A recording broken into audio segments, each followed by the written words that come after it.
দাবি রিয়ালের নতুন কোচ জাভি আলোনসোর ভবিষ্যৎ পরিকল্পনায় নেই রদ্রিগো, ফলে তিনি চাইলে রিয়াল ছেড়ে অন্য কোথাও ঠিকানা খুঁজে নিতে পারেন। এ খবর সামনে আসার পর লিভারপুল সহ বিভিন্ন ক্লাবের নাম শোনা যাচ্ছে।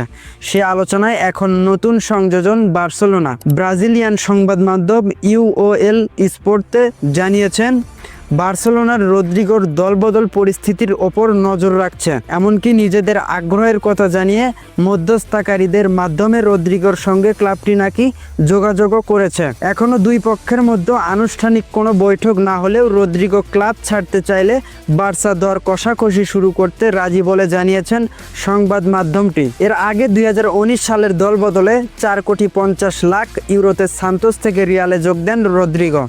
এরপর নৈপুণ্য দেখিয়ে ক্লাবে নিজেদের জায়গাও পাকা করে নেন তিনি। পরে 2023 সালের নভেম্বরে নতুন করে 2028 সালের জুন পর্যন্ত রদ্রিগোর সঙ্গে চুক্তি নবায়ন করেন রিয়াল। আলোনসোর আগমনের পর অবশ্য